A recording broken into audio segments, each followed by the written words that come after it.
আচ্ছা, so we'll start with principles of inheritance and variation.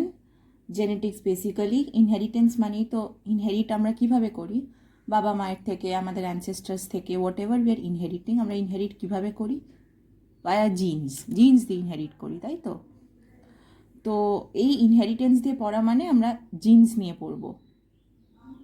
তো আমাদের বডির মধ্যে, আমাদের ক্যারেক্টার্সের মধ্যে, like me as a person, আমার মধ্যে যা যা সিমিলারিটি আছে আমার প্যারেন্টসদের সাথে, আমার মধ্যে যা যা ডিসসিমিলারিটি আছে, যা ডিফারেন্স আছে প্যারেন্টসদের সাথে, বা আমার যে সিবলিং আছে, আমার সিবলিংয়ের সাথে যা সিমিলারিটি, যা ডিফারেন্স আছে, হোয়াট এভার আর দেয়ার, এগুলো কিন্তু বাই চান্স হয়ে যায় না।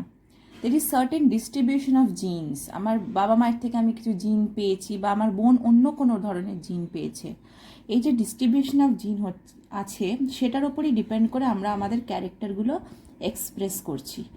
আর এই স্টাডিটাকেই বলা হয় জেনেটিক্স, ঠিক আছে। তো আমি যদি বলি ইনহেরিটেন্স কি, এই যে ইনহেরিটেন্স, আমি যদি জিজ্ঞেস করি হোয়াট ইজ ইনহেরিটেন্স, ইনহেরিটেন্সের ডেফিনেশন আসতেই পারে। একদম ফার্স্ট পেজে দেখ, পেজ নাম্বার 181-এ একদম ফার্স্ট প্যারাগ্রাফে কি আছে, inheritance is a transmission of characters from parents to offspring. তাহলে প্যারেন্টস থেকে অফস্প্রিংস যে আমরা ক্যারেক্টারগুলো পাচ্ছি সেটাকেই বলে ইনহেরিট করা। আমার বাবা আমার দাদুর থেকে ইনহেরিট করেছে ক্যারেক্টার, আমি আমার বাবার থেকে ইনহেরিট করেছি ক্যারেক্টার, আবার আমার অফস্প্রিং আমার থেকে ইনহেরিট করবে ক্যারেক্টার, ঠিক আছে। এই তো হচ্ছে ইনহেরিটেন্স। তো জিন যে কন্টিনিউ করছে, আমার দাদুর দাদুর দাদুর মধ্যে যে জিন ছিল, যা মেটেরিয়াল, যা জেনেটিক মেটেরিয়াল ছিল, সেই জেনেটিক মেটেরিয়ালটা কন্টিনিউ হয়েছে দাদুর ছেলের, তার ছেলের মধ্যে আস্তে আস্তে আস্তে আস্তে প্যারেন্টস থেকে অফস্প্রিং আস্তে আস্তে এটা কন্টিনিউ হয়েছে। কী কী ক্যারেক্টার্স ইনহেরিট করি আমরা, কী কী জিন ইনহেরিট করি, কিন্তু সেই জিনগুলো কি কন্ট্রোল করছে, সেই জিনগুলো আমাদের বিভিন্ন ফিজিক্যাল ক্যারেক্টারিস্টিক্স কন্ট্রোল করছে। আমার চুল কীরকম, আমার নাক কীরকম, আমার ঠোঁট কীরকম, আমার চোখ কীরকম, এই ক্যারেক্টারগুলো আমি ইনহেরিট করছি। ফিজিওলজিক্যাল ক্যারেক্টারিস্টিক্স আমি ইনহেরিট করি, মানে আমার বডির ভেতরে যা যা ফিজিওলজি আছে, আমার লাংস কীরকম চলে, আমার ডায়াবেটিস হবে কি না, আমার হার্টের ওয়ার্কিং কেমন, আমি এটাও ইনহেরিট করি। ওই জন্য দেখিস না হার্টের প্রবলেমটা ফ্যামিলিতে রান করে, কারণ দাদুর থাকলে তারও হয়, তার ছেলেরও হয়। তো এই জিনিসগুলোকে ফিজিওলজিক্যাল ক্যারেক্টারিস্টিক্স। তারপরে কি আমাদের যে স্বভাব, আমাদের যে ইনস্টিংস, আমাদের যে স্বভাব, সেটাও অনেকটা কন্ট্রোল হচ্ছে। অনেক সময় ফ্যামিলিতে দেখবি কোনো দাদু যদি প্রচণ্ডভাবে শর্ট টেম্পার্ড হয়, তার ছেলেও জেনারেলি খুব শর্ট টেম্পার্ড হয়। এগুলো ছোটো ছোটো ইনস্টিং, ছোটো ছোটো ট্রেট, যেগুলো এক এক সময় কী হয়, ইনহেরিট মানে ট্রাভেল করে আর কি, জেনেটিক্যালি ট্রাভেল করে, ঠিক আছে। আচ্ছা, এই গেল ইনহেরিটেন্স। তাহলে inheritance is a transmission of characters from parents to offsprings generation after generation. It is described as genetic continuity of germinal material from parents to offspring. It deals with the inheritance of physical and physiological characteristics, instincts and even psychological features in higher animals and man. তাহলে এই প্রথম প্যারাগ্রাফটা হচ্ছে ইনহেরিটেন্সের definition, it's important. Next প্যারাগ্রাফটা দরকার নেই, ancient গ্রিক্সের কথা বলা হয়েছে, কিভাবে ওরা বুঝতে পারতো যে জেনেটিক মেটেরিয়ালটা যে ট্রাভেল করছে জেনারেশন টু জেনারেশন, ওরা কী করে বুঝতে পারতো, ওদের আই কালার দেখে, সেটাই বলা আছে। নেক্সট প্যারাগ্রাফে দেখ কী লেখা আছে, genetics deals with the mechanism of transmission of characters from parents to offspring. অবশ্যই ক্যারেক্টার যে ট্রান্সমিট হচ্ছে, ট্রান্সমিট মানে কি ট্রাভেল করছে, সেই অ্যানসেস্টার থেকে অফস্প্রিং যে ট্রাভেল করছে, সেই স্টাডিটা হচ্ছে জেনেটিক্স। শুধু ক্যারেক্টার্স ট্রাভেলই করছে না, তোকে একটা জিনিস দেখতে হবে, আমরা আমাদের বাবা মায়ের থেকে ডিফারেন্ট। আমি আমার বাবার জেনেটিক মেটেরিয়াল, আমার ফাদারের জেনেটিক মেটেরিয়াল আর আমার মায়ের জেনেটিক মেটেরিয়াল নিয়ে আমি হচ্ছি, ঠিক আছে। আমার বাবার আর আমার মায়ের জেনেটিক মেটেরিয়াল নিয়ে আমি, কিন্তু তাও আমি এক্স্যাক্টলি আমার বাবা আর আমার মায়ের কপি নই, একদম ডুপ্লিকেট কপি কি আমার বাবা বা আমার মায়ের না। কেন? বিকজ আমার বাবা আর আমার মায়ের জেনেটিক মেটেরিয়াল আমার মধ্যে এসেছে ঠিকই, কিন্তু তার মধ্যে কিছু জেনেটিক মেটেরিয়ালটা একটুখানি ম্যানিপুলেট হয়ে গেছে বা একটুখানি ফরম্যাট হয়ে গেছে, যেটাকে বলে। এগুলো নর্মাল ভাষা বোঝানোর জন্য, এগুলো আনসারসে লিখিস না, ওটাকে কি মানে সায়েন্টিফিক বায়োলজিক্যাল ভাষা কি বলে, ভেরিয়েশন হয়ে গেছে। মানে জেনেটিক, আচ্ছা জেনেটিক মেটেরিয়াল কিসের মধ্যে ট্রাভেল করে রে, জিন কিসের মধ্যে ট্রাভেল করে, পড়েছিস তো, ক্রোমোজোমের মধ্যে ট্রাভেল করে জিন। দিস আর ক্রোমোজোমের বিভিন্ন জায়গায় জিনগুলো বসে থাকে, ঠিক তো? তো আমি এই ক্রোমোজোমগুলো যখন আমার বাবা আর আমার মায়ের থেকে পাচ্ছি, তখন এই ক্রোমোজোমের স্ট্রাকচারের মধ্যে কিছু কিছু ডিফারেন্স হয়ে যাচ্ছে, যেটাকে ক্রসিং ওভার বলে, যেটা আমরা পরে পড়বো। জানিস তো? তো বাবার থেকে আমরা 23 ক্রোমোজোমস পাই, মায়ের থেকে আমরা 23 ক্রোমোজোম পাই। 23 মিলে আমার মধ্যে কটা ক্রোমোজোম হয়ে যায়? 46 ক্রোমোজোম হয়ে যায়। বা এটাকে কি বলতে পারি? 23 পেয়ার্স বলতে পারি। জানি সেগুলো নিশ্চয়ই, মায়ের থেকে 23, বাবার থেকে 23 নিয়ে 46 ক্রোমোজোম, বাবার মধ্যে 23 পেয়ার্স হয়ে যায়। ঠিক আছে? Okay, so move on to next page 182। 182 এ প্রথম, আমি যদি কিছু না থাকে সিলেবাস আমি বলে দেবো যে এটা কেটে দেয়, যদি আমি না বলি তার মানে এগুলো সবই আছে। ঠিক আছে? নেক্সট পয়েন্ট পেজ 182-তে কি আছে? Variation. Next point is variation. ভেরিয়েশনের কথা আমি এক্ষুনি বললাম যে আমি আমার বাবা মায়ের ডুপ্লিকেট কপি নয়, আমি আমার যে অফস্প্রিং হবে, আমার যে বাচ্চা কাচ্চা হবে, তারাও কিন্তু আমার ডুপ্লিকেট কপি হবে না।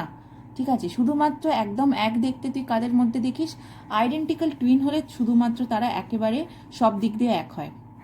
সব দিক দিয়ে একও হয় না, ওদের মধ্যে ফিঙ্গারপ্রিন্টস, রেটিনা, এগুলো কিন্তু আলাদাই হয়।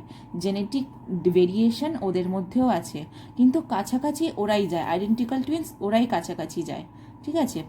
এই যে ডিসিমিলারিটিস হচ্ছে, আমরা আমাদের বাবা মায়ের অফস্প্রিং হয়েও বা আমার সাথে আমার সিবলিংই সেম হয়েও যে আমার মধ্যেই ছোট ছোট যে ডিফারেন্স রয়ে যাচ্ছে, এইগুলোকেই বলা হয় ভেরিয়েশন। যদি ভেরিয়েশন না থাকতো কি হতো? তাহলে আমরা সবাই একটা করে ডুপ্লিকেট কপি হতাম, সবাই এক রকমের হতাম, সবাই এক রকমের হতাম। তাতে কিছু প্রবলেম হতো? What do you think? অবশ্যই প্রবলেম হতো। কেন প্রবলেম হতো? বিকজ ধর আমার মায়ের মধ্যে কোনো রোগ আছে, আমার মায়ের মধ্যে কোনো যদি রোগ আছে, ধর ডিজিজ আছে, তো আমি যদি এখন আমার মায়ের একেবারে ডুপ্লিকেট কপি হই, আমার মধ্যেও সেই রোগটা চলে আসবে। তাহলে আমার মা যদি সাসেপ্টিবল হয়, সেই ডিজিজটায় যদি ভালনারেবল হয়, আমিও সেই ডিজিজটায় ভালনারেবল হয়ে যাব। সেই ভাইরাসটা এসে যদি অ্যাটাক করে মাকে যদি মেরে দেয়, তো আমাকেও মেরে দেবে। এই করতে গিয়ে কী হবে? আমার গোটা ফ্যামিলিটাই ধ্বংস হয়ে যাবে। কিন্তু সেরকম কি হয়? আমার মায়ের মধ্যে যদি থাইরয়েড প্রবলেম থাকে, থাইরক্সিন কম সিক্রিট হয়, থাইরয়েড গ্ল্যান্ডের প্রবলেম থাকে, তো আমার মধ্যেও যে থাইরয়েড গ্ল্যান্ডের প্রবলেম হবে, সেটা অবশ্যই সেটা ইটস নট জাস্টিফাইড, বিকজ আমরা কিন্তু ডিফারেন্ট ইন্ডিভিজুয়ালস, আমাদের মধ্যে ভেরিয়েশন আছে। তো ভেরিয়েশন হওয়াটা ভেরি ইম্পর্টেন্ট। ভেরিয়েশন না হলে সবার মধ্যে একই খামতি রয়ে যাবে, সবার মধ্যে একই স্ট্রেংথ, সবার মধ্যে একই উইকনেস রয়ে যাবে। যেরকম ব্যাকটেরিয়াতে হয়, ব্যাকটেরিয়াগুলো কি? ক্লোনস, পুরো একদম ডুপ্লিকেট কপি হয়, মাদার সেলের ডুপ্লিকেট কপি। ওরা তো অ্যাসেক্সুয়ালি ব্রিড করে, সেক্সুয়ালি তো আর ব্রিড করে না। ফাদার মাদার লাগে না, একটাই মাদার সেল থাকে, যেটা থেকে দুটো থেকে চারটে থেকে আটটা হতে থাকে। দে আর কমপ্লিট ক্লোনস, সেটাকেই বলে ক্লোন। আচ্ছা, নেক্সট টপিক সেটাই আছে, ক্লোন অ্যান্ড অফস্প্রিং, সেটাই বলছে নেক্সট টপিকটা। অ্যাসেক্সুয়াল রিপ্রোডাকশন, যেমন ব্যাকটেরিয়া, এটা হচ্ছে ব্যাকটেরিয়ার একটা সেল, সেই ব্যাকটেরিয়ার সেল থেকে একদম এক রকমের দেখতে দুটো সেল হবে, এইগুলোকে বলা হয় ক্লোনস। এগুলো হচ্ছে এক্স্যাক্ট কপি, এগুলো হচ্ছে এক্স্যাক্ট কপি, আর ওই জন্য এগুলোকে বলা হয় ক্লোনস অফ দেয়ার প্যারেন্টস। ঠিক আছে? এক্স্যাক্ট কপিগুলোকে র্যামেটসও বলা হয়।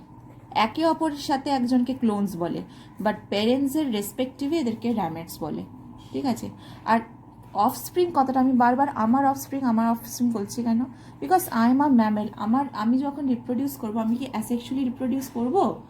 হিউম্যানসরা কি অ্যাসেক্সুয়ালি রিপ্রোডিউস করতে পারে না। যখন sexual reproduction is involve, say human হোক, অ্যানিমাল হোক, যাই হোক, যখনই সেক্সুয়াল রিপ্রোডাকশন ইজ ইনভলভ, তখনই অফস্প্রিং কথাটা ইউজ হয়। অফস্প্রিং কথাটা ব্যাকটেরিয়ার ক্ষেত্রে বা অ্যাসেক্সুয়াল রিপ্রোডাকশনের ক্ষেত্রে ইউজ করা হয় না। ঠিক আছে? আচ্ছা, ক্লোন আর অফস্প্রিংয়ের মধ্যে তাহলে ডিফারেন্সটা দেখে নে। Clone is found by asexual reproduction, এইগুলোকেই ক্লোনস বলা হলো। এরা কীভাবে রিপ্রোডিউস করেছে? অ্যাসেক্সুয়ালি রিপ্রোডিউস করেছে।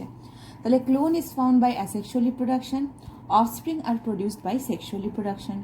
Number 2, clone is monoparental. দেখ, একটা প্যারেন্ট থেকে দুটো হয়েছে, একটাই প্যারেন্ট লাগে, ফাদার মাদার বলে কিছু লাগে না। তো clone is monoparental, produced from single parent.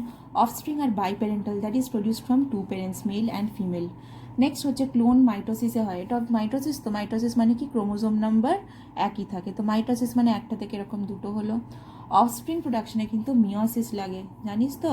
Because একটা ফাদার বা মাদারে বডিতে 46 ক্রোমোজোম থাকে। এই যদি আমার ফাদার হয়, এই যদি আমার মাদার হয়, নর্মাল সব বডি সেলে কটা ক্রোমোজোম থাকে? 46 ক্রোমোজোম থাকে। আর এই হচ্ছি আমি, তো আমার মধ্যে যদি ফাদারের 46টা ক্রোমোজোম চলে আসে, মাদারের 46টা ক্রোমোজোম চলে আসে, তাহলে আমার মধ্যে 92 ক্রোমোজোম চলে আসবে, উইচ ইজ নট নর্মাল।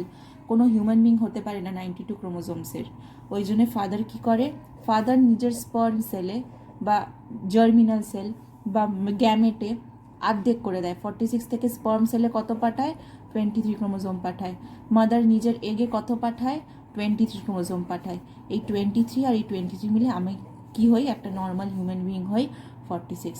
তো এই যে স্পার্ম সেলে বা এগ সেলে 46 থেকে 23 হচ্ছে, কীভাবে হয়, মিওসিস। নিশ্চয়ই ক্লাস 11-এ এগুলো ডিটেলসে পড়েছিস।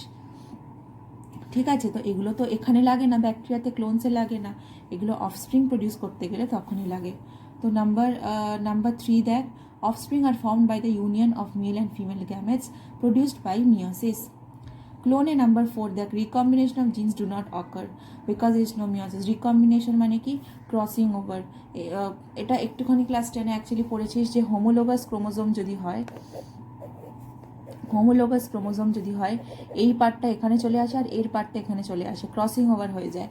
এগুলো ডিটেলসে পড়বি এই চ্যাপ্টারেরই শেষের দিকে। তো এই রিকম্বিনেশন জিনিসটা কিন্তু এদের মধ্যে, ব্যাকটেরিয়ার মধ্যে হবে না, দরকার নেই ওদের, ওরা জাস্ট ক্লোন। রিকম্বিনেশন কেন হয়, যাতে ভেরিয়েশন হতে পারে। আমরা সবাই আলাদা আলাদা কেন, আমি আমার বোনের থেকে আলাদা কেন, আমরা কেন, আমাদের মধ্যে ভেরিয়েশনটা আছে, বিকজ এই ক্রসিং ওভারটা আছে। এর কিছুটা পার্ট এর মধ্যে চলে যায়, এর কিছুটা পার্ট এর মধ্যে চলে যায়। তাহলে এই ক্রোমোজোমটা কি আর এই ক্রোমোজোম থাকলো না, ওর মধ্যে একটা আলাদা পোর্শন চলে এসেছে, যার জন্য আমি একটু আলাদা আমার বাবার থেকে, বা আমি একটু আলাদা আমার মায়ের থেকে। তো এই জিনিসগুলো ব্যাকটেরিয়ার মধ্যে লাগে না, রিকম্বিনেশন বা ক্রসিং ওভার লাগে না। কিন্তু অফস্প্রিংয়ের নাম্বার 4 পয়েন্টে দেখ, recombination of genes occur due to crossing over during meiosis at the time of gamete formation. Clone next দেখ, clone is a group of identical individual. সবাই এক রকমের দেখতে হয়। তুই একটা ব্যাকটেরিয়া যদি মাইক্রোস্কোপের আন্ডারে কখনো দেখিস, একটা ব্যাকটেরিয়া আর একটা ব্যাকটেরিয়া থেকে আলাদা কিছু দেখতে হবে না। জেনেটিক্যালিও পুরো সেম হবে, মানে জিন, ওদের যতগুলো জিন মায়ের মধ্যে আছে ততগুলো জিন ওর মধ্যেও থাকবে। জেনোটাইপটা পুরো এক রকমের হবে। ফেনোটাইপটা মানে ওপর থেকে তুই কীরকম দেখতে লাগে ওদেরকে, ফেনোটাইপটাও পুরো এক রকমের হয়। জেনোটাইপ ফেনোটাইপ মনে আছে তো, ক্লাস 10-এ ডিটেলসে পড়েছিলি জেনেটিক্স। তো জেনোটাইপ হচ্ছে ওদের জেনেটিক মেকআপটা, ওদের ভেতরে জিন কেমন আছে সেটা জেনোটাইপ। আর ফেনোটাইপ মানে ওদেরকে ওপর থেকে কেমন দেখতে লাগবে, সেটা হচ্ছে ফেনোটাইপ। তো ব্যাকটেরিয়ার যে ক্লোনগুলো হচ্ছে, তাদের জেনোটাইপ, তাদের ফেনোটাইপ সব এক, কিন্তু অফস্প্রিং সবার জেনোটাইপ আলাদা, সবার ফেনোটাইপ আলাদা। ঠিক আছে, members of a clone are genetically identical, offspring have dissimilarities in the genotype. এটাই তো এক্ষুনি বললাম। ঠিক আছে, হয়ে গেল। তাহলে ক্লোন আর অফস্প্রিংয়ের ডিফারেন্সটা ইম্পর্টেন্ট, পড়ে নিবি। ব্লেন্ডিং ইনহেরিটেন্সটা লাগবে না, দরকার নেই। ঠিক আছে, এটা কি বলেছে, কিছুই না, ব্লেন্ডিং ইনহেরিটেন্স বলেছে যে এটা অ্যাকচুয়ালি মেন্ডেল বলেনি, গ্রেগর মেন্ডেল বলেনি। মেন্ডেল আসার আগে কিছু লোক বলতো যে মা আর বাবার ক্যারেক্টার ব্লেন্ড হয়ে যায়, মানে মিক্স হয়ে যায়। এই যে আমি যেমন হয়েছি, এই লোকে বলে না, তোর নাকটা তোর বাবার মতো কিন্তু তোর চোখগুলো তোর মায়ের মতো। তার মানে কি, তুই কি তোর মা আর তোর বাবার ক্যারেক্টারিস্টিক মিক্সচার। এটা জেনেটিক্যালি কিভাবে পসিবল সেটা লোকজন জানতো না, বাট মেন্ডেল আসার আগে লোকজন কি ভাবতো, যে বাবা আর মায়ের ক্যারেক্টারটা ব্লেন্ড হয়ে গিয়ে আসে, ওইটাকেই বলা হতো ব্লেন্ডিং ইনহেরিটেন্স। ঠিক আছে, তো নেক্সট চলে যাবো দেখ, মেন্ডেলিয়ান ইনহেরিটেন্স আর মেন্ডেলস প্রিন্সিপাল অফ ইনহেরিটেন্স। মেন্ডেলকে কি বলা হয়, ফাদার অফ জেনেটিক্স বলা হয়, নিশ্চয়ই জানিস। আর মেন্ডেল কোথায় বর্ন হয়েছে এইসব দরকার নেই। আচ্ছা, মেন্ডেল ফার্স্ট অফ অল যে ফাদার অফ জেনেটিক্স হয়েছে, কিসের জন্য হয়েছিল? মেন্ডেল হয়েছিল পি প্লান্ট নিয়ে এক্সপেরিমেন্ট করতে করতে অনেক বেশি ডিসকভারি নিয়ে এসেছিল আমাদের সামনে। ওই পি প্লান্ট নিয়ে এক্সপেরিমেন্ট করতে করতে মেন্ডেলকে বলা হয়েছিল ফাদার অফ জেনেটিক্স। ঠিক আছে, অ্যাকচুয়ালি কিন্তু এটা মনে রাখবি যে মেন্ডেল বেচারা লোকটা প্রচুর যখন এক্সপেরিমেন্ট করেছিল, যখন প্রচুর রেজাল্টস পেয়েছিল, তখন মেন্ডেলকে কেউ রেকগনাইজ করেনি, মেন্ডেলের কাজকে কেউ অ্যাপ্রিসিয়েট করেনি। ঠিক আছে, নোটিসই করেনি। অনেক বছর পর, ইনফ্যাক্ট মোটামুটি 35 থেকে 40 বছর পর মেন্ডেলের কাজকে রেকগনাইজ করা হয়েছিল। তখন আরও দুটো সায়েন্টিস্ট এসে মেন্ডেলের কাজগুলোকে আবার একবার রিচেক করেছিল। তারা নিজেদের এক্সপেরিমেন্ট নতুন করে করেছিল। তো তারা বলেছিল যে না, মেন্ডেল এত বছর আগে যে কথাগুলো বলে গেছে সেগুলো ঠিকই বলে গেছে। ঠিক আছে, আচ্ছা, রিডিসকভারি অফ মেন্ডেলস ওয়ার্ক দরকার নেই, এটা আস্তে আস্তে রিডিসকভারি অফ মেন্ডেলস ওয়ার্ক যে প্যারাগ্রাফটা আছে এটা আলাদা করে পড়ার দরকার নেই, গোটা চ্যাপ্টারটা এটা নিয়েই আছে, দরকার নেই। Reasons for Mendel success, this is there in your syllabus, আলাদা করে মেনশন করা আছে স্কোপ অফ সিলেবাসে, তো মুখস্থ করবি ভালো করে। রিজনস ফর মেন্ডেল সাকসেস, মেন্ডেলের সাকসেস মানে এত বড় যে একটা এক্সপেরিমেন্ট করছে, এক্সপেরিমেন্টে ভুল খামতি তো রয়েই যায়, কিন্তু মেন্ডেল সাকসেসফুল হয়েছিল কেন বা সাকসেস পেয়েছিল কেন?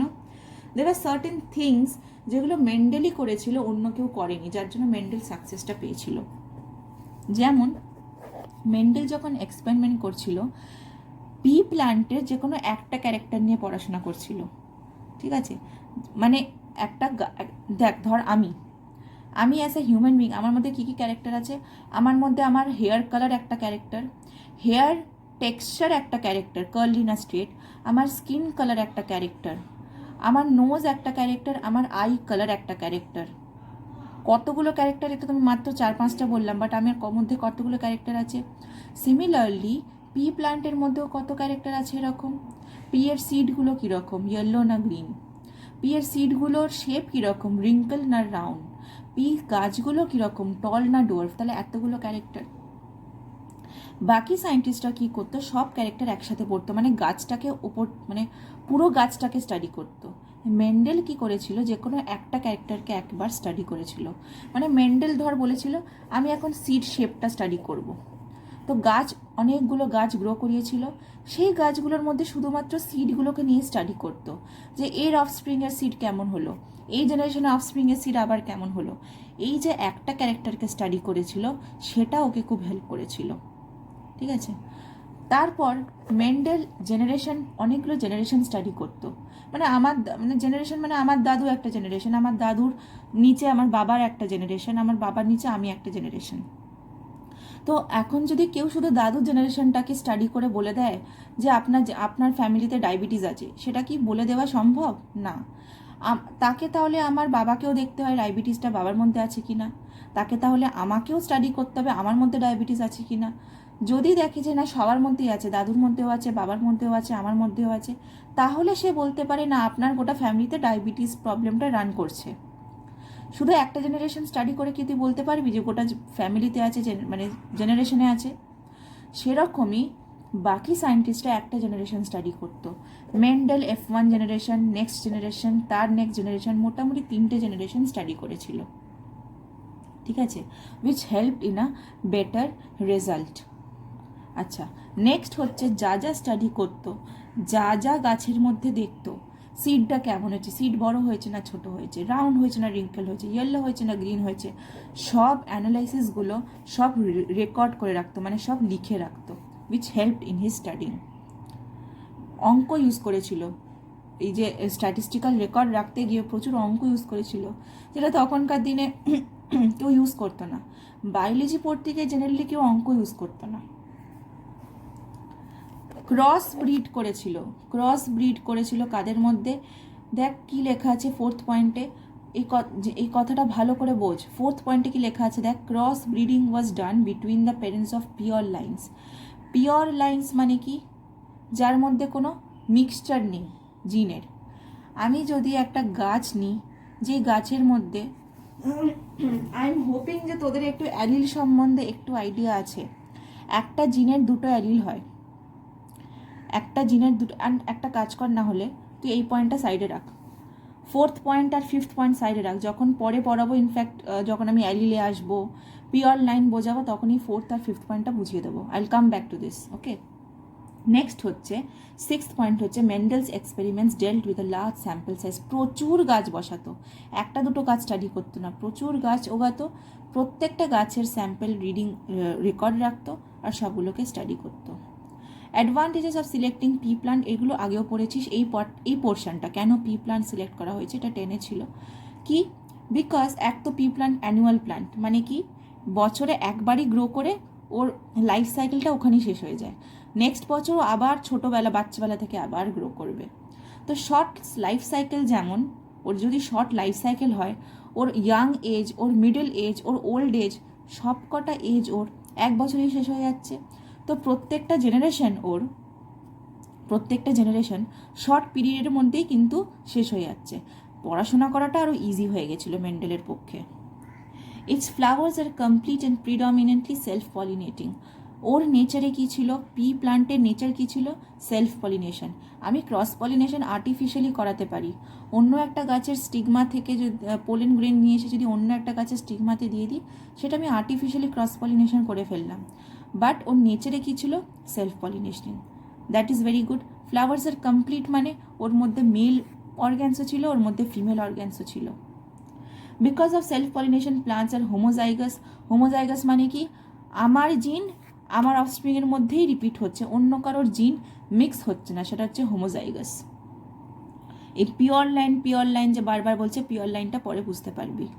Fourth point, pea plant has a number of easily detectable contrasting character. অনেকগুলো ক্যারেক্টারিস্টিক্স ছিল, 7টা পেয়ার অফ ক্যারেক্টারিস্টিক্স নিয়ে স্টাডি করেছিল মেন্ডেল। ঠিক আছে, কালার, সিড শেপ, টল না ডোয়ার্ফ, এরকম ফ্লাওয়ারের কালার, এরকম অনেকগুলো ক্যারেক্টার পি এর মধ্যে পাওয়া যায়। একটা ডমিনেন্ট হয়, একটা রিসেসিভ হয়। ডমিনেন্ট মানে কি, যেটা এক্সপ্রেস করে, আর রিসেসিভ মানে হচ্ছে যেটা ডমিনেন্ট রিসেসিভকে চাপা দিয়ে দেয়, এক্সপ্রেস করতে দেয় না। যেটা চাপা পড়ে যায় সেটা রিসেসিভ, যেটা এক্সপ্রেস করে সেটা ডমিনেন্ট। ফিফথ পয়েন্ট হচ্ছে P plant produces large number of seeds in one generation. যত বেশি সিড হবে তত নেক্সট জেনারেশনে আরও বেশি গাছ হবে, তত স্টাডি করাটা ইজি হবে। ঠিক আছে, অ্যাডভান্টেজেস অফ সিলেক্টিং পি প্ল্যান্টটাও কিন্তু ইম্পর্টেন্ট। নেক্সট দেখ, সিলেকশন অফ ট্রেটস। আচ্ছা, ট্রেট আর ক্যারেক্টারের মধ্যে তফাৎ কি বলতো? এই ট্রেট আর ক্যারেক্টারের মধ্যে তফাৎ কি?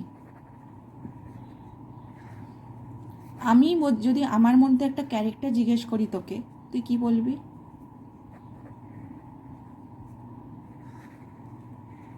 এটা একটা ক্যারেক্টার। আমি এখনো পর্যন্ত বলিনি আমার হেয়ার কালারটা কেমন, আমি বলেছি একটা ক্যারেক্টারের নাম বলো, তুই বলবি হেয়ার কালার। ট্রেট কি?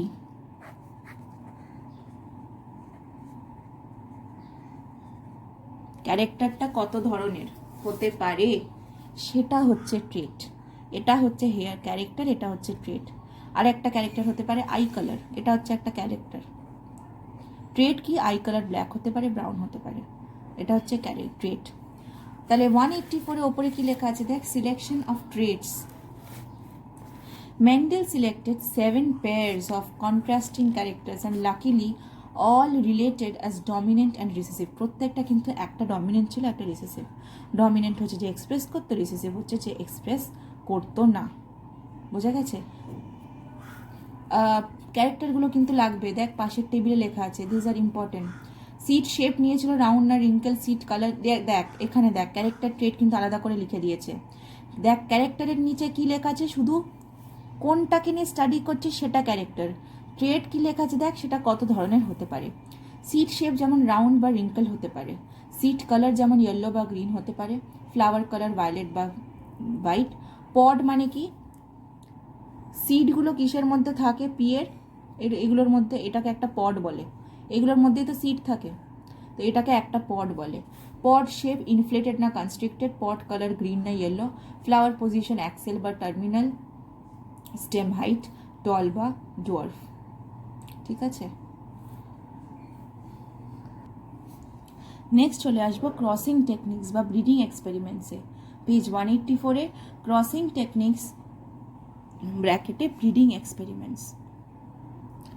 ফার্স্ট পয়েন্ট হচ্ছে সিলেকশন অফ পিওর লাইন্স। এই পিওর লাইনটা যেটা আমি আগের পেজে বললাম, পরে বোঝাচ্ছি। সিলেকশন অফ পিওর লাইন্স আর ascertaining homozygosity of parent plants. Pure line select করা মানে কি, মানে ওদের জিনের মধ্যে কোনো মিক্সচার হবে না।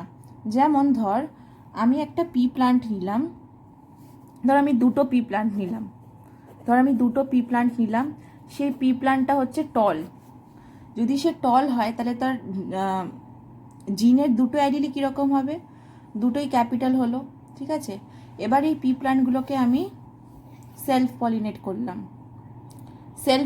করে গেলাম।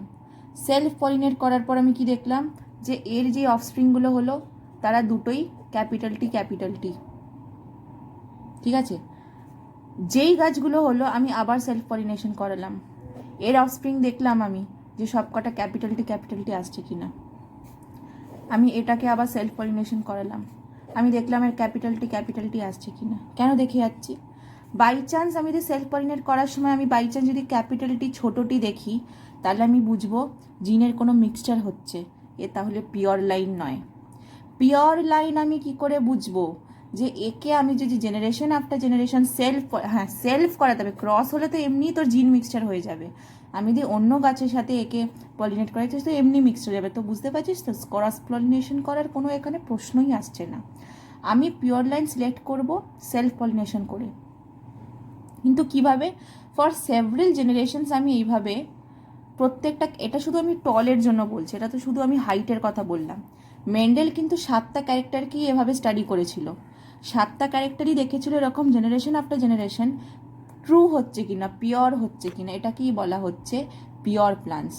টল প্লান্ট যেন প্রত্যেকটা জেনারেশনেই এরকম টল প্লান্টই দেয়, একটাও যেন ডোয়ার্ফ প্লান্ট না হয়, সেটাই হবে পিওর। আমি যদি এই প্লান্টটাকে সেলফ পলিনেট করাই আর এখান থেকে আমার 4টে অফস্প্রিং হয়, 4টেই যেন টল হয়, একটাও যদি ডোয়ার্ফ হয়ে যায়, আমি জানবো এ পিওর নয়। তাহলে আফটার জেনারেশনস অফ জেনারেশন আমি এটা টেস্ট করার পর যখন দেখলাম না সবকটাই টল দিচ্ছে, তখন আমি একে বলবো this is a pure line. Same goes for dwarf plant. আমি যদি এখন একটা ডোয়ার্ফ প্লান্ট নিতাম, আমি তাকে জেনারেশন পর জেনারেশন দেখতাম তার প্রত্যেকটা অফস্প্রিং ডোয়ার্ফ হচ্ছে কিনা, সেটাকে বলবো আমি pure plant, pure line plants. কি বলা হবে? Pure line plants. এটা শুধু হাইটের জন্য না, এটা প্রত্যেকটা ক্যারেক্টারের জন্য মেন্ডেল চেক করে নিয়েছিল। পিওর লাইন প্লান্ট নিয়ে করবোটা কি, করেছিলটা কি? না আমি তো কিছু করবো না, মেন্ডেল কি করেছিল পিওর লাইন প্লান্ট নিয়ে? পিওর লাইন প্লান্ট নিয়ে কিন্তু ও ক্রস পলিনেশনই করিয়েছিল। কিন্তু ও কি প্রথমে চেক করে, মানে ওকে প্রথমে চেক করতে হবে একটা গাছ পিওর লাইন কিনা। Once he is completely sure যে এই গাছটা পিওর লাইন, তখন ওই পিওর লাইন গাছটাকে নিয়েও কি করেছিল? ক্রস পলিনেট করিয়েছিল। সেটা দরকার, ক্রস পলিনেট করানোর দরকার। মেন্ডেল যা যা এক্সপেরিমেন্ট করেছিল, for that cross pollination is required. তো you may ask, many students have asked me before, যে ক্রস পলিনেশন আমি করাবোই যখন, তো তার আগে পিওর লাইন করানোর দরকার কি? করানোর দরকার হচ্ছে এক্সপেরিমেন্টে যেন কোনো হিন্ড্রেন্স না আসে, মানে আমি যেন আমার মাথাতে শিওর হই যে আমার মধ্যে আমি যা চেঞ্জেস দেখবো এর অফস্প্রিংয়ের মধ্যে, এটা মেট করানোর পর, এদেরকে মেট করানোর পর আমি এদের যে অফস্প্রিংগুলো দেখব, সেটা যেন এর থেকে আর এর থেকেই আসে, অন্য কেউ যেন হিন্ড্রেন্স না করে থাকে। সেটা আমি কি করে শিওর হব? আমি এভাবেই শিওর হব যে এ প্রথম থেকে পিওর ছিল, প্রথম থেকে পিওর ছিল। এবার যদি কোনো ডোয়ার্ফ প্লান্ট হয়েও থাকে, তাহলে সেটা এখান থেকে এসেছে। তো প্রথমে pure line plants okay sure হওয়ার জন্য এই কাণ্ডটা করেছিল। তো নাম্বার 1 পয়েন্টে কি লেখা আছে দেখ, ফার্স্ট পয়েন্টে দেখ লেখা আছে, Mendel allowed self-pollination in pea plants for several generations and ascertained that 7 pairs of contrasting characters which he had selected bred true to their character. মানে ও যদি নিজেকে টল বলে, তো ও যেন প্রত্যেকটা জেনারেশনে টলই হয়। That is, seeds from tall plants produced only tall plants and dwarf plants produced only dwarf plants generation after generation. The yellow seeds produced plants with yellow seeds. এরকম যেন প্রত্যেকটা জেনারেশনে হয়। Mendel called such pure breeding plants as pure line plants or homozygous plant. Pure line plants এর কিন্তু definition আসে, শুধুমাত্র definition না, এক্সপ্লেন করতে বলে। তো তোকে তখন এই পয়েন্টটা লিখতে হবে যে পিওর লাইন প্লান্টস মেন্ডেল কিভাবে অ্যাসার্টেন করেছিল। পাশে একটা গ্রিন বক্সে কি লেখা আছে দেখ, pure breeding plants are homozygous. Heterozygous কাকে বলবি? এটাকে, যখন দুটো অ্যালিল আলাদা হয় তখন হেট্রোজাইগাস হয়, এটা হচ্ছে homozygous. Pure breeding plants are homozygous. They show stable inheritance of a character and same expression of a character generation after generation. A pure line of plants is established only after, কি করে তুই proof করতে পারবি যে এটা pure line? Only after several generations of self-pollination. So if I ask you how can you ascertain that a plant is a pure line, তুই বলবি it is established only after several generations of self-pollination. হয়ে গেল। এবার আমরা second পয়েন্টে আসবো। Second পয়েন্টে কি করেছিল? Cross pollination. কি লেখা আছে? Hybridization of pure plants. মনে আছে আমি হাইব্রিড বলেছিলাম বায়োটেকনোলজি পড়ানোর সময়? হাইব্রিড মানে কি, যে কোনো দুটো জিনিসের মিক্সচারকে হাইব্রিড বলে, ঠিক আছে। তো পি প্ল্যান্টটাকে ক্রস পলিনেশন করানো হয়েছিল, মেন্ডেল করিয়েছিল। শুধুমাত্র যে ক্রস পলিনেশন করিয়েছিল তা না, হি মেড শিওর যে সেলফ পলিনেশন যেন না হয়। সেলফ পলিনেশন যদি হয়ে যায় তাহলে ক্রস পলিনেশনের মাঝখানে একটা অবস্ট্যাকেল হয়ে যাবে, তাহলে এক্সপেরিমেন্টটা কিন্তু ফল্টি হয়ে যাবে। তো what did he do to ensure cross pollination and to ensure যে তারপর যেন সেলফ পলিনেশন না হয়? পলিনেশন চ্যাপ্টারে, ওই সেক্সুয়াল রিপ্রোডাকশন চ্যাপ্টারে এটা ছিল। কি করা হয়, অ্যান্থারই তো পোলেন গ্রেনস থাকে, আর এই অ্যান্থার পোলেন গ্রেনসগুলোই কিসে এসে পড়ে, স্টিগমাতে এসে পড়ে, ঠিক আছে। হোয়াট হি ডিড ইজ, ধর একটা গাছ, আচ্ছা সেলফ পলিনেশন করার জন্য কি হতে হবে, একটা গাছে অ্যান্থার হতে হবে আর ওই সেম গাছে স্টিগমা হতে হবে, তবেই তো সেলফ পলিনেশন হবে। হোয়াট হি ডিড ওয়াজ এই অ্যান্থারগুলোকে কেটে দিয়েছিল। স্টিগমা ম্যাচিওর হওয়ার আগেই অ্যান্থার কেটে দিয়েছিল। অ্যান্থার যদি কেটেই দেয় পোলেন গ্রেনসই থাকবে না, আর পোলেন গ্রেন যদি না থাকে তাহলে স্টিগমাটা সেলফ পলিনেশন করে তো ফার্টিলাইজ হতে পারবে না, নিশ্চয়ই অন্য জায়গা থেকে পোলেন গ্রেন এসে তবেই ফার্টিলাইজ করতে পারবে, and that will be cross pollination, ঠিক আছে। ব্যাগিং করেছিল। ব্যাগিং মানে কি, ক্রস পলিনেশন করানোর পর ধর এটাকে কেটে দিল, কেটে দিয়ে অন্য একটা গাছ থেকে পোলেন গ্রেন স্টিগমাতে এসে ফেলে দিল। যে স্টিগমাতে এসে ফেলে দিল এই গাছটাকে তুই কি বলবি, হোয়াট কাইন্ড অফ গাছ is this, cross pollinated plant বলবি তুই এটাকে। এই ক্রস পলিনেটেড প্লান্টটাকে এরকম একটা প্লাস্টিক ব্যাগ দিয়ে ঢেকে দিত, ঠিক আছে। প্লাস্টিক ব্যাগ দিয়ে ঢেকে দিত কেন, যাতে আবার অন্য কোনো গাছ থেকে আবার কোনো পোলেন গ্রেন এসে না এসে পড়ে যায়। মানে এটা টু মেক শিওর যে আমি যেই এক্সপেরিমেন্টটা করছি আমি যা চাই সেটাই যেন হয়, আমার চাওয়ার বিরুদ্ধে যেন অন্য কিছু না হয় এখানে, আর কোনো পোলেন গ্রেন যেন এসে ডিপোজিট না করে, তার জন্য প্লাস্টিক বা পলিথিন ব্যাগ দিয়ে এরকম ঢেকে দিত, সেটাকে বলা হতো ব্যাগিং। কি বলা হতো, ব্যাগিং, ঠিক আছে। তারপরে গাছটা গ্রো করানোর পর এখানে ফার্টিলাইজেশন হতো, পোলেন গ্রেন এসে পড়লো, পোলেন গ্রেন এসে পড়ে নিচে গেল, এখানে ফার্টিলাইজেশন হলো, এগুলো তো পুরোনো জিনিস সব জানিস, এখন সেক্সুয়াল রিপ্রোডাকশন করা হয়ে গেছে। সেটা করানোর পর সিড হবে, ওভিউলটা কী হয়ে যায়, সিড হয়। সিডগুলোকে আলাদা আলাদা বটলে মেন্ডেল কালেক্ট করতো যাতে কোনো মিক্সচার না হয়ে যায়। সিডগুলো আলাদা আলাদা বটলে কালেক্ট করে রাখতো, যে এই গাছের এই সিড, ওই গাছের ওই সিড, সিড ক্যারেক্টারগুলোকে আলাদা করে স্টাডি করতো। কিন্তু শুধু তো সিডস ক্যারেক্টার স্টাডি করার ছিল না, 7টা ক্যারেক্টার স্টাডি করতে হতো। সিডের পরও আর কি স্টাডি করতে হতো, পড ক্যারেক্টার স্টাডি করতে হতো, ফ্লাওয়ার ক্যারেক্টার স্টাডি করতে হতো। তো এইগুলো কী করে স্টাডি করতো, সিডগুলোকে আগে সয়েলে পুঁততো, সয়েল থেকে আবার নতুন গাছ বেরোতো, সেখানে পড স্টাডি করতো, ফ্লাওয়ার স্টাডি করতো। সিডগুলো তক্ষুনি স্টাডি করে নিত, বাদ বাকি সিড জার্মিনেট করানোর পর নতুন গাছে স্টাডি করতো, ঠিক আছে। নেক্সট পয়েন্ট হচ্ছে রেসিপ্রোকাল ক্রস। রেসিপ্রোকাল ক্রস করেছিল। What is reciprocal cross? Reciprocal ক্রসের ডেফিনেশন পরে পড়বি। রেসিপ্রোকাল ক্রস মানে কিছু না, ধর আমি একটা টল প্লান্ট আর আমি একটা ডোয়ার্ফ প্লান্টের মধ্যে কি করাতে চাইছি, ব্রিড মানে মেট করাতে চাইছি, ক্রস করাতে চাইছি। আমি একটা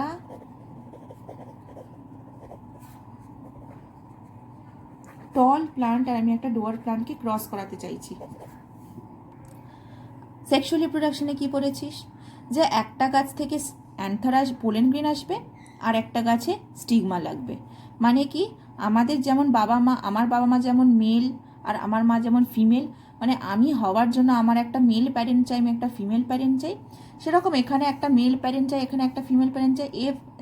যেই হোক না কেন, এই তো দুটো প্যারেন্ট, একটা মেল হতে হবে একটা ফিমেল হতে হবে। ধর আমি টল প্ল্যান্ট থেকে পোলেন গ্রেন নিলাম, তাহলে টল প্ল্যান্টটা কি হয়ে গেল, মেল। আমার ফাদার কি হয়ে গেল, টল প্লান্ট। আর আমি ডোয়ার্ফ প্লান্টের স্টিগমাতে গিয়ে ফেললাম, তাহলে মাদার কি হয়ে গেল, ডোয়ার্ফ প্লান্ট। নেক্সট এক্সপেরিমেন্টে আমি স্টিগমা নিলাম টল প্লান্টের, আর আমি পোলেন গ্রেনস নিলাম ডোয়ার্ফ প্লান্টের। তাহলে আমার বাবা মা উল্টে গেল, এখানে বাবা ছিল টল, মা ছিল ডোয়ার্ফ, এখানে মা হলো টল আর এখানে বাবা হলো টল আর মা হলো ডোয়ার্ফ। এইটাকে বলা হয় রেসিপ্রোকাল ক্রস। মানে এক্সপেরিমেন্টটা সেম হচ্ছে, জাস্ট সেক্সগুলো চেঞ্জ হয়ে যাচ্ছে। জাস্ট আমি মাদার ফাদার চেঞ্জ করে দিচ্ছি, এটাকে বলা হয় রেসিপ্রোকাল ক্রস।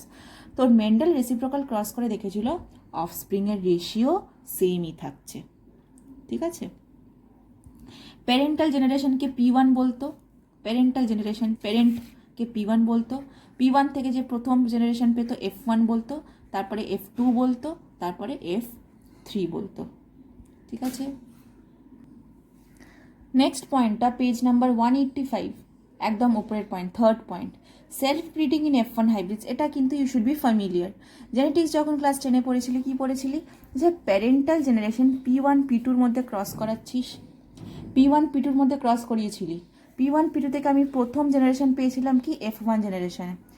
F1 জেনারেশনের প্লান্টগুলোকে কিন্তু কি করানো হতো, তুই যদি কনসাইজ থাকে, এখনও পর্যন্ত যদি ক্লাস 10-এর কনসাইজ বইটা থাকে, এবার খুলে দেখিস যে P1 আর P2-কে প্যারেন্ট 1 প্যারেন্ট 2-কে ক্রস করানোর পর F1 জেনারেশনকে যখন পেয়েছিলাম, তখন আমরা সেলফ পলিনেট করিয়েছিলাম, মানে মেন্ডেল করিয়েছিল আর কি, সেলফ পলিনেট করিয়েছিল। সেলফ পলিনেট করানোর পর কি পাওয়া গেছিল, সেকেন্ড জেনারেশন বা F2 জেনারেশন, ঠিক আছে। আর F2 জেনারেশন অবধি আমরা ক্লাস 10-এ পড়েছিলাম, এখানে পড়বি F2 জেনারেশনের প্লান্টসগুলোকে আবার সেলফ পলিনেট করিয়েছিল। মানে কি, ধর F2 জেনারেশনে তো অনেকগুলো গাছ পেয়েছি রে বাবা, F2 জেনারেশনে তো একটা গাছ পাইনি, F2 জেনারেশনে তো অনেকগুলো গাছ পেয়েছি, মা মেল আছে ফিমেল আছে সব রকমেরই গাছ আছে। তো এই F2 জেনারেশনের একটা গাছকে তার সাথে সেলফ পলিনেট করানো হয়েছিল, তারপরে পাওয়া গেছিল F3 জেনারেশন। এইভাবে মেন্ডেল 3টে জেনারেশন অবধি স্টাডি করেছিল, P1 P2 থেকে শুরু করে, ঠিক আছে। That is all about crossing technique. Next পয়েন্টে আমরা চলে যাবো পেজ 185-এ, inheritance of one pair of characters monohybrid cross. এর আগে ভালো করে পড়ে নে, আমি কিন্তু রিড করলাম না, রিড করতে গেলে চ্যাপ্টার আর শেষ হবে না, ইটস আ হিউজ চ্যাপ্টার। আমি বোঝাতে থাকবো, তোরা ভিডিও পজ করে পড়তে থাকবি। I am very very very serious about this, যে জেনেটিক্স কিন্তু খুব ইম্পর্টেন্ট চ্যাপ্টার, ভেতর থেকে একদম কোয়েশ্চেন আসে কিন্তু। তো ভালো করে এত অবধি পড়ে নিয়ে আগে বইটা পড়ে নে, পজ করে ইনহেরিটেন্সটা থেকে দেখতে শুরু কর, ঠিক আছে। তো next will move on to monohybrid cross. এটা কিন্তু জাস্ট আ রিভিশন, যদি কিছু মনে থাকে ক্লাস 10 থেকে, এটা জাস্ট আ রিভিশন। মোনোহাইব্রিড, মোনো মানে কি, মোনো মানে একটা, যে কোনো একটা ক্যারেক্টার নিয়ে প্রথমে মেন্ডেল ক্রস করেছিল, জাস্ট ওয়ান ক্যারেক্টার নিয়েছিল। যে 7টা পেয়ার অফ ক্যারেক্টার আছে, 7টা যে ক্যারেক্টার নিয়েছিল, একটা ক্যারেক্টার নিয়ে যখন ও স্টাডি করেছিল তখন সেটাকে বলা হতো মোনোহাইব্রিড ক্রস, ঠিক আছে। কি নিয়েছিল মোনোহাইব্রিড ক্রসে, ধর প্রথমে হাইট নিয়ে, গাছটা টল না ডোয়ার্ফ, ধর সেটা নিয়ে স্টাডি করেছিল। তো প্রথমে প্যারেন্ট জেনারেশন নিতে হবে, প্রথমে তো প্যারেন্টাল জেনারেশন নিতে হবে। তো ধর ফার্স্ট প্যারেন্টটাকে কি নিল, টল প্লান্ট নিল, ফার্স্ট মানে প্যারেন্ট 1 একটা প্যারেন্টকে টল প্লান্ট নিল, আর একটা প্লান্টকে কি নিল, আর একটা প্লান্টকে ডোয়ার্ফ প্লান্ট নিল, ঠিক আছে। এটা শুধু একটা টল প্লান্ট একটা ডোয়ার্ফ প্লান্ট এক্সপেরিমেন্ট করেনি, আমি লিখে বোঝাচ্ছি বলে বা বইতে একটা গাছ আঁকা আছে বলে ডোন্ট থিঙ্ক মেন্ডেল এইটুকু করেছে। মেন্ডেল রাত দিন খেটেছে, মেন্ডেল হয়তো 100টা টল প্লান্ট নিয়েছে, 100টা ডোয়ার্ফ প্লান্ট নিয়েছে, তাদের মধ্যে ক্রস করিয়েছে, তো 100 বার ক্রস করিয়েছে, ঠিক আছে, প্রচুর খেটেছে। তো আমরা একটাই স্টাডি করব মেন্ডেল কি করেছে সেটা দেখার জন্য। তো ধর এটাকে আমি ফর এক্সাম্পল ধরে নিলাম, এটা মেল প্লান্ট, ধর টল প্লান্টটা মেল প্লান্ট, ডোয়ার্ফ প্লান্টটা ফিমেল। এটা কিন্তু বইতে এরকমভাবে লেখা থাকে না, আমি just example as a just বোঝানোর জন্য বলছি। তো এটা যদি মেল প্লান্ট হয় তাহলে টল প্লান্ট থেকে পোলেন গ্রেনসগুলো নেবে, পোলেন গ্রেনসগুলোকে নেবে, পোলেন গ্রেনসগুলোকে নিয়ে এর স্টিগমাতে, ডোয়ার্ফ প্লান্টের স্টিগমাতে ফেলবে। আচ্ছা, এটা কী ধরনের পলিনেশন হলো, ক্রস পলিনেশন, তাই তো, ওই জন্য কী বলা হচ্ছে, ক্রস। ক্রস পলিনেশন কেন বুঝতে পারছিস তো, একটা গাছ থেকে অন্য গাছে যাওয়া মানে কি হয়ে যাচ্ছে, সেটাকে সেলফ পলিনেশন থাকছে, ক্রস পলিনেশন থাকছে। তো টল প্লান্ট ডোয়ার্ফ প্লান্টের মধ্যে ক্রস করানো হলো, কি পেলো,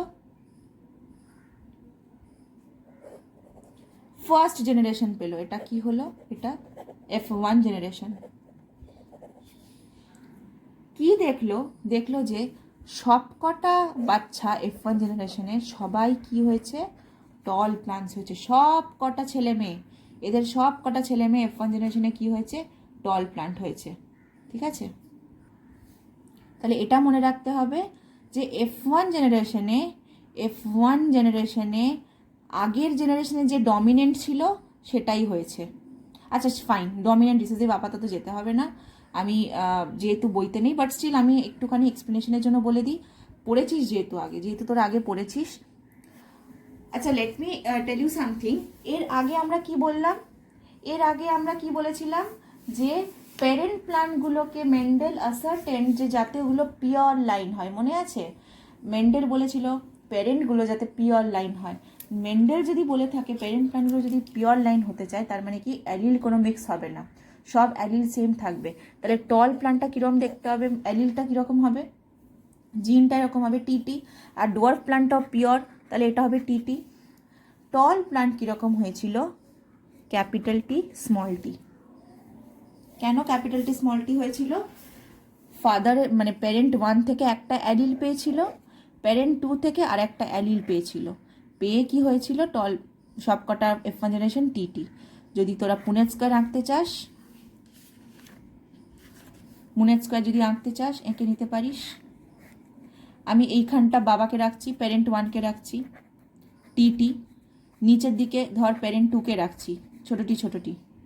তাহলে কি হবে, এইটা কি হবে টি টি, এখানটা কি হবে টি টি, এইখানটা কি হবে টি টি, এখানটা কি হবে, সবকটা বাচ্চা কি হলো, ঠিক আছে। বাট এটা কি হোমোজাইগাস? হোমোজাইগাস মানে কি অ্যালিল সেম হবে। এ হোমোজাইগাস, দেখ দুটো অ্যালিলই সেম, হোমোজাইগাস দুটো অ্যালিলই সেম, বাট এ কি হোমোজাইগাস না, এ হচ্ছে হেটেরোজাইগাস। কেন? বিকজ এর দুটো অ্যালিল আলাদা। এক্সপ্রেস করেছে কে? ডমিনেন্ট অ্যালিলটা এক্সপ্রেস করেছে, ঠিক আছে। এই চলে গেল আমার F1 জেনারেশন। নেক্সট পয়েন্ট বইতে দেখ F2 জেনারেশন। আচ্ছা বই পরে দেখবি, আগে আমার এখানে শুনে নে। F1 জেনারেশন কি হয়েছে, কি করিয়েছিল, এই দেখ কি বলেছি, F1 জেনারেশনকে কি করানো হয়েছিল, সেলফ পলিনেট করা হয়েছিল। তাহলে এই F1 জেনারেশনের গাছগুলোকে সেলফ পলিনেট করালো মেন্ডেল। সেলফ পলিনেট করানোর পর কি পেল, F2 জেনারেশন। আচ্ছা আমাকে একটা কথা বল, F1 জেনারেশনকে যদি সেলফ করানো হয়, এই গাছটা ধর F1 জেনারেশনের, একে আমি সেলফ পলিনেট করালাম, তাহলে এ বাবা হিসাবে অ্যাক্ট করলো, এই তো মা হিসাবেও অ্যাক্ট করলো, বিকজ এ সেলফ পলিনেট হচ্ছে। তাহলে বাবাও এ মাও এ। আমি যদি পুনেট স্কোয়ার আঁকি, আমি এর সাথে কে পলিনেট করাচ্ছি, এখানে এর সাথে কে পলিনেট করাচ্ছিলাম, এটা প্যারেন্ট 1 এটা প্যারেন্ট 2, আমি এখানে এর সাথে একেই পলিনেট করাচ্ছি, তাহলে এ বাবা এই মা। তাহলে কীরকম হলো এবারে টিটি, এখানে কি হবে বড়টি ছোটটি, এখানে কি হবে বড়টি ছোটটি, আর এইখানে কি হবে ছোটটি, ঠিক আছে। 4 ভাগের মধ্যে 1 ভাগ হোমোজাইগাস টল। কেন হোমোজাইগাস টল? দুটো অ্যালিলই সেম। 4 ভাগের মধ্যে 2 ভাগ হেটেরোজাইগাস টল, 2 ভাগ হেটেরোজাইগাস টল, আর 4 ভাগের মধ্যে 1 ভাগ হোমোজাইগাস কি, এটা ডোয়ার্ফ। কেন ডোয়ার্ফ? বিকজ টলের যে অ্যালিলটা সেটা নেই, দুটোই ডোয়ার্ফের অ্যালিল আছে। বোঝা গেছে কি না? হোপফুলি বোঝা গেছে। তাহলে F2 জেনারেশনে কি লেখা আছে দেখ, Mendel allowed self pollination in F1 plants. The seeds were collected and sown to obtain plants that belong to second filial generation. Mendel found that plants of F2 generation were both tall and dwarf. টলও পাওয়া গেছে, ডোয়ার্ফও পাওয়া গেছে। টল plants were 3 times বেশি। টল plants কতগুলো? এইটাও টল, এটাও টল, এটাও টল, সবাই টল দেখতে। তো 3 ভাগ ছিল টল প্লান্টস দেখতে। 1/4 of F2 plants were dwarf and 3/4 were tall. 4 ভাগের মধ্যে 3/4 ছিল টল, 1/4 ছিল dwarf. It means that in F2 generation প্লান্টসের ফিনোটাইপ কীরকম ছিল, 3:1। ফেনোটাইপ মানে কি? What is phenotype? যেটা তুই ওপর থেকে দেখতে পাচ্ছিস সেটা তো ফেনোটাইপ। আমি ওপর থেকে কটা গাছ দেখতে পাচ্ছি টল? 3টে, এটা ফেনোটাইপ। ওপর থেকে কটা গাছ দেখতে পাচ্ছি ডুয়ার্ফ? একটা, লিখেছি একটা। কিন্তু জেনোটাইপ কীরকম? একটা হোমোজাইগাস টল, দুটো হেটেরোজাইগাস টল, একটা হোমোজাইগাস ডুয়ার্ফ। এটা হবে জেনোটাইপ। আর এটা ফেনোটাইপ, মানে ওপর থেকে এটা দেখতে পাচ্ছিস, ওপর থেকে তিনটে টল দেখতে পেয়েছিস, তিনটে লিখে দিয়েছিস, একটা ছোট দেখতে পেয়েছিস, একটা লিখে দিয়েছিস। ঠিক আছে?